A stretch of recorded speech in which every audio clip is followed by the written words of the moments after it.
So this makes me proud of the people in Alberta. Love you guys. You have to fight against stupid people like the UPC and all her hardcore followers that she's placating to. Hey everybody, and welcome back. What we're going to be talking about today is my favorite premier in all of Canada, Danielle Smith. God, she's just so insufferable. With Scott Moe as a close second. Okay, so her and some officials have been going around doing this next panel, talking to fellow Albertans about sovereignty rights. God, still on that hill. I guess they're going to die on it. But anyways, and the first one didn't go well, and the second one did not go well at all either. So what we're going to do is we're going to go over some of the concerns the citizens of Alberta are bringing forth that actually Danielle Smith and her party should be concerned about. But for whatever reason, she's not listening to the actual plights of the people and what their concerns are. So let's take a look and we'll discuss. Why do you believe that you know better than every healthcare expert in this province and this country? Many Albertans not taking too kindly to the Alberta Next panel and Premier Danielle Smith in Edmonton Thursday night.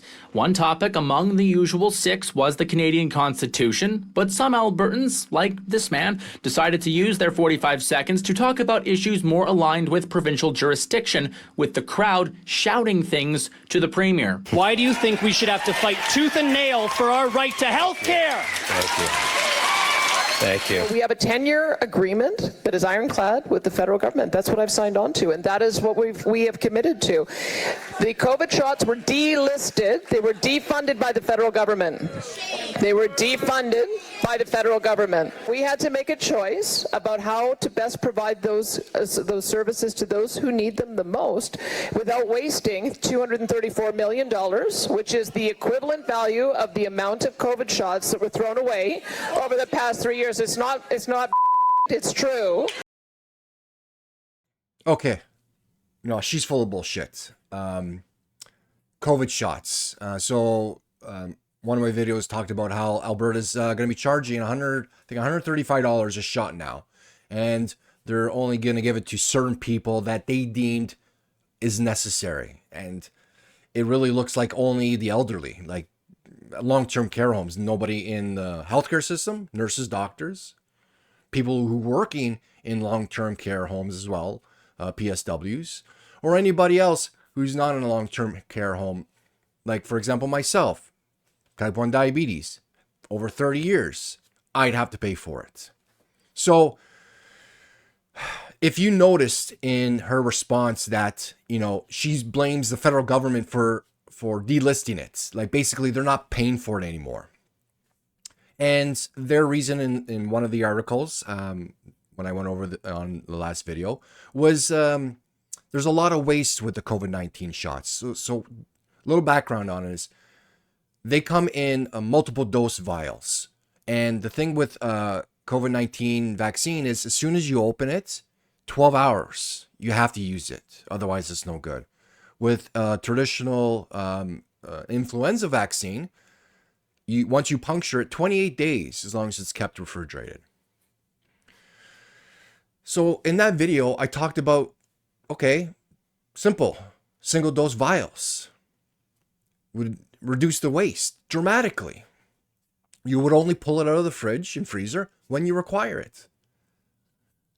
So there's a reason why they had these original multi-dose vials, because when COVID-19 hit, we had to vaccinate the entire population. So people were lining up to get vaccinated. So as soon as they puncture the vial, it's going to be used within an hour. So I don't understand why they can't get single dose vials. I've thought to myself the last little bit, I just some Joe Schmo on the streets, working a typical job. You're telling me I'm the only one who came up with the single dose vials? So I just did a quick Google search. And look what I found. Pfizer offers single dose vials just for this, like for this application, because they understand the issues with waste, especially now when not everybody gets it, or when you got one person getting it, and then a pharmacy won't see anybody for a day or two, so it goes to waste. This idea that she's putting the blame on Ottawa for delisting it, for not paying for it anymore. Are we absolutely serious right now? This woman, this administration, this party, when I remember when Trudeau came out with the bill to pay for birth control and diabetic medication. I remember a representative in Alberta talking, going, who are you to Ottawa? Who do you think you are to come and offer free medication to the people of Alberta? You don't know what they need. Healthcare is a provincial matter. Don't stick your nose in our matters. And now says it plans to opt out. Delivery of healthcare is a provincial jurisdiction. Federal government is overstepping their authority here. Okay, provincial matter. So why are you blaming Ottawa for not paying for the medication anymore? It's a provincial matter. Healthcare is provincial. Single dose vials, solution. She claimed about $200 and some million wasted over the 3 years. It wasn't Alberta's money. So what are you complaining about? Especially now where the solution is single dose vials. And I will tell you, I have no proof, but I will tell you that they will be ordering these single dose vials. So they won't be wasting anything anymore. They are just placating to those hardcore conservative, diehard Canada MAGA who just don't believe in the vaccines. So the other people are going to get hurt just because they're placating to those losers. Now, talking about a waste. Last year, there was 3,000 people that were hospitalized for COVID-19. Average hospital stay is about $9,000. That 3,000 patients hospitalized works out to just over $27 million in 1 year. You know what it would have cost to vaccinate those 3,000 people? $33,000. So don't come and tell your constituents that you know what you're doing because there was a waste of $200 million for issues that are resolved right now. Anyways, there's more. It's absolutely true. Many also expressing frustration at spending time discussing the idea of a sovereign Alberta within a united Canada, saying there are bigger issues to deal with. Alberta doesn't really want you doing this right now. We don't want this.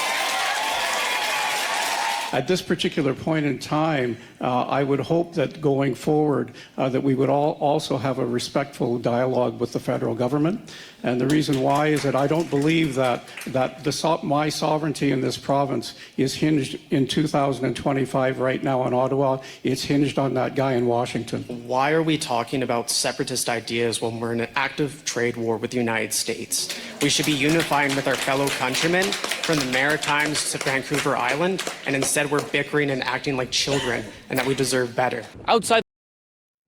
So this makes me proud of the people in Alberta. Love you guys. You have to fight against stupid people like the UPC and all her hardcore followers that she's placating to. They're right. They're right. What are you wasting your time talking about sovereignty and trying to maybe split from Canada when you got an active loser, the south of us, trying to hurt us actively with a trade war, changing his requirements to make a deal, which he never will make a deal. The only deal he's going to make is when we are on the losing end. So that second gentleman talking about a respectful dialogue. code word for stop whining like a 5-year-old and talk like an adult to the other adults at the table. He's even tired of the whining and the complaining. No one wants to make a deal with a whiner and complainer. Hence, Donald Trump. Nobody wants to make a deal with him. So why would Ottawa want to make a deal with you, Danielle Smith? I have huge hopes for Alberta seeing these people voice their opinions and fight back. Love it. So there's just the problem is that you got to this situation because a small minority of Albertans think they know better. You know the old saying, squeaky wheel gets the oil? So they're the loudest, even though they're the dumbest. So this, I love it. Fighting back, pushing back, and actually bringing the concerns of the citizens that actually they're concerned about, that affect them day to day. They know that if Alberta technically separates, which they never will, so they're wasting resources and time, that they're going to be worse off. And you're talking about, like, this is the thing is I don't understand. Danielle Smith talks about, a relationship with Ottawa, like a relationship based on what they want. Why? Because you keep talking about leaving, so there's not going to be a relationship anyways. You're willing to give up that relationship. So why would you want one in the first place? Because she knows she needs one. You have to have a relationship with your neighbors, your partners. We're all in this together. Alberta's successful, Canada's successful. Canada's successful, so is Alberta. Stop making it like it's everybody's always against you. So very proud of those people in that panel or in that meeting, and it's going to continue for everyone that they have. It's only going to get worse, and I love seeing it. Well, that's it for me. Let me know what you guys think in the comments. If there's any Albertans out there, especially the ones that believe what I believe as well, let me know. Let me know if you're having issues with friends, family, how you talk to them, how you guys discuss what actually Alberta needs and how you can work together. All right, guys, take care. We'll talk later.